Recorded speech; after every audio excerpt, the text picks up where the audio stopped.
Gavumenti eyombekire ishomero rya Bikurungu Seed School ryabe rya kashatu mu district kandi ishomero eri barimaze kutandika ku mwaka ogu. Konka habwo butagira ishomero erindi erya gavumenti omu kyanga eki, abazaire bakashara mu kureta abaana baabo n'obukira bekiri ngu ebyetaago by'ishomero nk'abashomesa, ebitabo n'ebindi tibikahikira ishomero eri.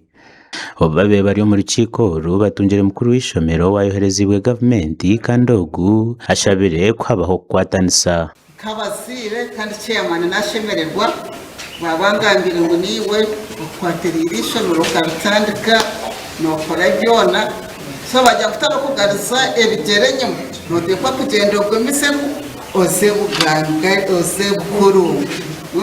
Warren Kajuna meya wa Bikurungu Town Council birari umureberezi w'ishomero ryo wa Kanyabwanya yashemererwa kubona mukuru w'ishomero okumuya harutaro kandi ashabire gavumenti kutamubwira omukubahereza abashomesa hamwe n'ebyo kukoresa. Nashemererwa munonga kureba ngo kiroto kitu ecyo kutunga Seed School itwagwanirire nka Bikurungu Town Council twatandisa n'abembezi bitaba district na central government kuranguriza twabona teacher ubasayininga kugira ngo bare ararebera gishomero.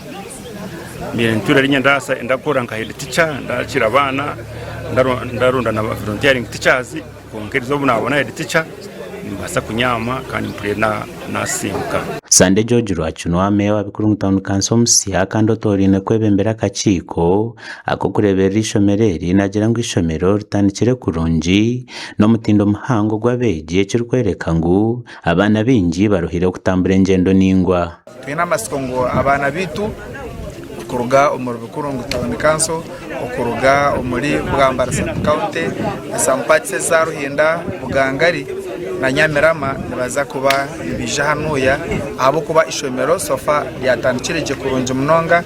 So twina abana kagana bana umusinya wa Musofa kandi abandi turamenya ngo bacayija senior twine y'abana twahise abana 30. Abazaire bagira ngo ishomero eri nirija kubahwera konka gavumenti eshemere kubirukangirira.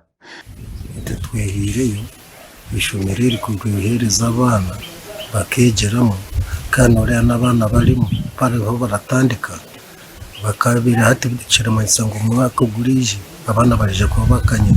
Kutwe tuza kushomesa abana tubanza twaza hari kandi ushanga stine buyambi kumara ka transport n'ibindi wensima gavumenti niyo mkunzire kureta y'umwana kugira ngo ashomere yo konka ibitakabireyo nko mu zero washomeza umugani mashomero ni ndeba laboratory tiziri tibakabiresere equipments kandi na computers nibaziga siyore konka practical tibine computer zo kureberaho ko muzire wa Seed School twehireyo kugira ngo turakike nkiko bishemereye kubona ibihere bw'abana bitu. Frederick Byekwaso mukuru w'abakozi ba district ya Rukungiri nagira ngo ebiri kwetengwa byona nibiza kwija mu bwire butarwahare. The Ministry of Education is going to post teachers. The parents brought the learners before the school was handed over. So we are in the process of getting a head teacher. Actually, we have sent there someone to go and assess the situation. The person will report and the ministry will send whatever is needed. Gasha kwa Smart Robert Mugabe.